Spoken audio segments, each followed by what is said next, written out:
Hare Krishna. Today I gonna tell you a Krishna Leela. So let us listen this beautiful pastime of Sudama the Brahmana. We all know Sudama went to Dwaraka by the order of his wife because he was so poor. So the wife was telling to Sudama that you have friend Krishna who is the king of Dwaraka. So go and ask him something for our welfare. But Sudama didn't have that desire. He only desired to see his best friend Krishna. So therefore he left to Dwaraka. On the journey to Dwaraka, Sudama had this three fear in his heart. The first fear he was feeling is that what if I am a poor Brahmana? What if I didn't get admission to enter into the city of Dwaraka? And the second fear is when he was having this journey on the way to Dwaraka, so many well-to-do Brahmanas, so many rich Brahmanas, so many great Brahmanas was coming along with him. So he was feeling maybe they may get privileged. Usually these great people, they always get some privilege. So in that way, he was thinking maybe they will get some privilege than me. I may not be entry to see Krishna. And he was thinking, despite of all this, even if I go, maybe Krishna forgets me. He doesn't remember me. So in this way, he had these three fears, which will go away eventually as he approached Dwaraka. So when he approached Dwaraka, of course, there will be places like custom check and things like that. But surprisingly for the Brahmanas, there is no such check. The Brahmanas are freely allowed to enter into Dwaraka. So the first fear was gone. Wow, Brahmanas are so easily can enter to Dwaraka. Yes, because Krishna is known as Namo Brahmanyaya Devaya Go Brahmanaya Hidayacha. He is the Lord of the Brahmanas and the cows. So there's no restriction for Brahmanas to enter into the city of Dwaraka. And the second fear is so many rich Brahmanas was there. But the thing is, the moment they entered into Dwaraka, this entire Dwaraka is with so many palaces, but Krishna alone had 16,108 palaces. Therefore, all these Brahmanas were scattered around. They went to all the other palaces.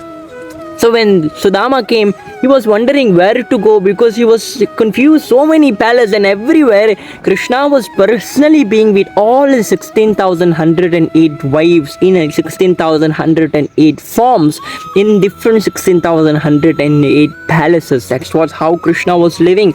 He was the Supreme Lord, so he could exhibit such unparalleled opulence which is never heard before. So in that moment, Sudama just met a god and he was telling, I want to meet Krishna. And he said, which palace you want to go? And he said, I know Mother Rukmini. And he navigated, okay, this is the place where Mother Rukmini lives with Krishna. So he went to this place. And his second fear also despair, okay, we get access to see Krishna. But he started to climb up the stairs. And his third fear, what if Krishna forgets me? What if Krishna doesn't know me? Because he's the king of Dwaraka, he may not remember me. I am just a mere friend in this school time during Gurukul.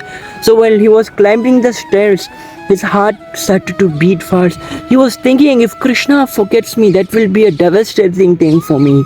So let me just see Krishna from far and immediately leave. Let me leave with that memory that Krishna is my friend. Let me just live my life thinking that he is my friend, he is my best friend, he is best friend. Because if I know he forgets me, that will be very devastating for me. So I don't want that. So he was thinking, let me see Krishna from the far distance. I just want to see his beautiful lotus eye. I just want to see my best friend, my Lord. And then I'll immediately leave. That's what he was thinking. And while that, he was climbing the stairs and going closer and closer. And from there, he sneaked peek a bit into the palace of Krishna. And Krishna was sitting in the innermost chamber on the white silk bed of Mother Rukmini. And Krishna gave direct eye contact to Sudama and he smiled. And that one smile dispelled this fear of Sudama that Krishna might forget him. In that way, Sudama was, Krishna remembers me. And Krishna jumped out from the bed, ran to Sudama and embraced Sudama. And Sudama was, wow, Krishna still remember me. And of course, Krishna cried and they had such a loving exchange.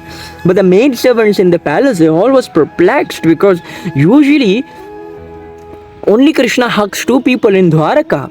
One is his elder brother Balaram And also Rukmani, Mother Rukmani, in public, in everyone presence, he only embraced these two people. So now he embraced Sudama, and these maid servants, they know that he must be very special.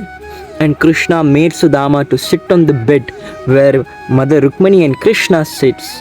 When they have this bed, their personal bed, and he made Sudama to sit there. Mother Rukmani was using chamara and was fanning him.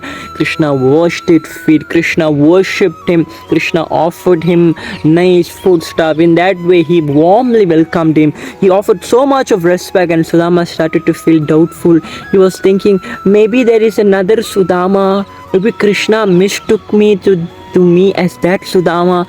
Why Krishna is showing me so much of respect? Like, I don't want this. Why Krishna is doing this? Maybe he misunderstood me. He was thinking like that. He was very confused. Why Krishna have to do so much of respect, so much of this to me? In that way, Krishna as Paramatma within the deep core of your heart, he understands Sudama's feeling, and immediately start to tell to Sudama, Sudama, do you remember when we was in Gurukul, we went to this forest to get some firewood for our Guru Sandipani Muni, and we got lost. He started to speak about those days, what they was to do, to dispel this stuff. And then Sudama was like, oh yeah, Krishna, yes, Krishna, I remember.